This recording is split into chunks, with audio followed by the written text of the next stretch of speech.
మొత్తానికైతే మరొకసారి కాంగ్రెస్ ప్రభుత్వం రైతులకు గట్టి దోకానే ఇచ్చినట్టుగా స్పష్టంగా మనకు తెలుస్తున్నటువంటి మాట. ఏమన్నారు?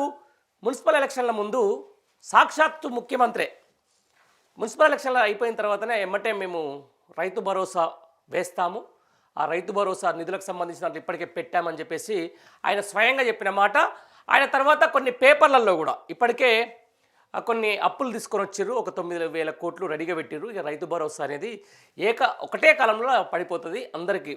తెలంగాణ వ్యాప్తంగా ఉన్నటువంటి 1 కోటికి పైగా ఎకరాలకు ఎలాంటి అవి లేకుండా, అసలు పంటకు సంబంధించిన లేకుండా, ఏం లేకుండా, ఇక గతంలో చాలా వార్తలు అయితే వచ్చినాయి. ఏంది, పంట వేసిన వాళ్ళకే రైతు భరోసా అని చెప్పేసి, లేకపోతే పంట సాగు చేసిన ఎకరాలకు మాత్రమే రైతు భరోసా వేస్తామని చెప్పేసి, దానికి ఏదో అగ్రికల్చర్ యూనివర్సిటీ ప్రొఫెసర్లు పెట్టారని చెప్పేసి, ఒక జియో ట్యాపింగ్ అని చెప్పేసి, లేకపోతే ఇవన్నీ వార్తలు అయితే వచ్చినాయి.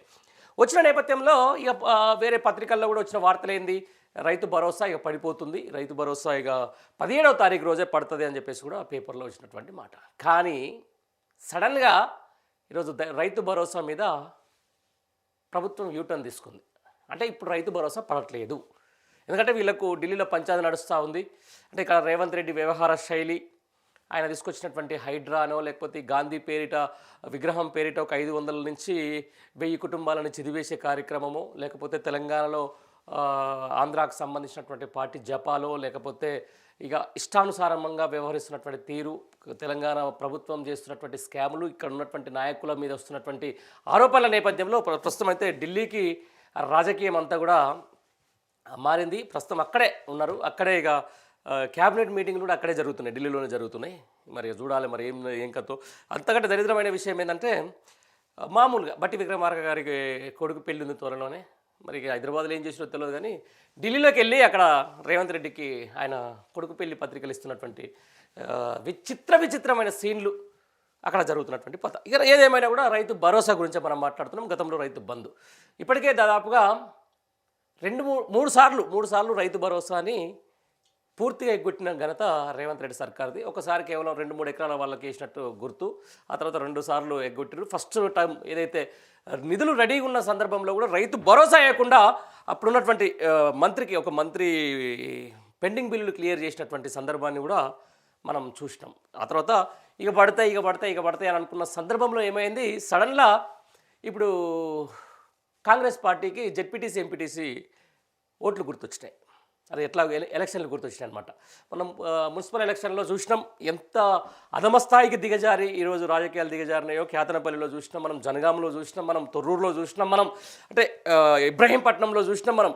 ఎంత అరాచకమైన రాజకీయము, ఎంత అరాచకమైనటువంటి పరిపాలన, ఎంత పోలీసులను పెట్టేసి ఈరోజు చేస్తున్నటువంటి అరాచకాలు అయితేనేది, లేకపోతే చైర్మన్ ఎన్నికల్లో దళిత మహిళలను చూడకుండా, లేకపోతే దళిత కౌన్సిలర్లను చూడకుండా కూడా దాడులు చేసిన సందర్భాన్ని మనం చూసినాం. వాళ్ళు కూడా వచ్చి ఈరోజు ఎలక్షన్ కమిషన్ని, తర్వాత మహిళా కమిషన్ కూడా కలిసినటువంటి సందర్భాలు మనం చూస్తున్నాం. తనకైతే ఒక అప్రజాస్వామ్యకంగా ఈరోజు ప్రజాపాలనను కొనసాగిస్తున్నటువంటి, ప్రజాపాలనలో ఉన్నటువంటి కాంగ్రెస్ ప్రభుత్వం మరొకసారి రైతులకు మాత్రం దోకా ఇచ్చింది. ఇప్పటికే దేవుళ్ళ మీద ఓట్లు, ఆ తర్వాత రకరకాలైనటువంటి ఓట్లు వేసినటువంటి రేవంత్ రెడ్డి మొన్న ఆయన చెప్పిన మాట మీదనే నిలబడకుండా 17వ తారీఖు రైతు బంధు వేస్తామని చెప్పిన మాట నిలబడకుండా ఇంతవరకు అయితే రైతు బంధు పర్లేదు.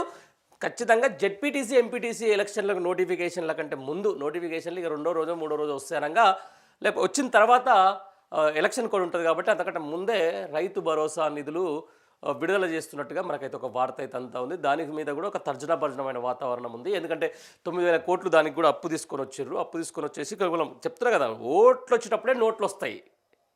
కాంగ్రెస్ గవర్నమెంట్లో ఓట్లు వచ్చేటప్పుడే నోట్లు వస్తాయి. ఇదంతా ముందు నుంచి కాదు, గత చరిత్ర నుంచి కూడా. ఎప్పుడైతే ఓటుకు విషయాల నుంచి మొదలు పెట్టుకుంటే ఇప్పటి వరకు జూబ్లీస్ బై ఎలక్షన్స్, అంతకుముందు ముందు కంటోన్మెంట్ బై ఎలక్షన్స్, ఆ తర్వాత సర్పంచ్ ఎలక్షన్స్, అంటే సర్పంచ్ ఎలక్షన్లో అది పార్టీ గుర్తులు ఉన్నాడు.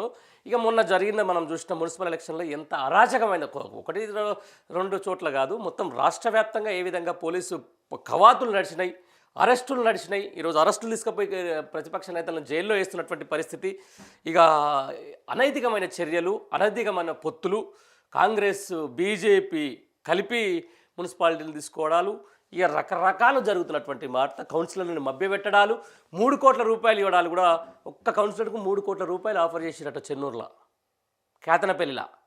ఇంత దరిద్రమైన పరిస్థితి. అంటే నేను ఏమంటున్నానంటే ప్రజాస్వామ్యంలో ప్రతి ఒక్కరు కూడా ఒక లెగసీని ఆ ప్రజాస్వామ్యంలో రాజకీయ నాయకుడిగా పాటించాలి. ఆ పాటించే క్రమంలో మనం ఏమవుతున్నాం ఈడ కేతనపల్లి విషయానికి వస్తే అసలు కనీసం కూడా ఏమాత్రం కూడా ఆడ చైర్మన్ కానీ మున్సిపల్ చైర్మన్ కానీ వైస్ చైర్మన్ అనే అర్హత లేనటువంటి కాంగ్రెస్ పార్టీ అక్కడ ఉన్నటువంటి మంత్రి వివేక్ రాజకీయం చూస్తుంటే మాత్రం ఈరోజు నిజంగా ఇంత దరిద్రమైన స్థితిలో ఉన్నామని చెప్పేసి మనం ఆ, నేల తలకాయ నేలకేసుకోవాల్సిన పరిస్థితి. ఎందుకంటే అక్కడ ఉన్నటువంటి బల్కా సుమన్ ఉద్యమ నాయకుడు, ఒక ఎంపీగా పనిచేసిన ఆయన, ఎమ్మెల్యేగా పనిచేసిన ఆయన అంత గట్టిగా పోరాడుతుంటే కావాలని చెప్పేసి తీసుకుపోయి ఈరోజు జైల్లోకి వేసినటువంటి పరిస్థితి.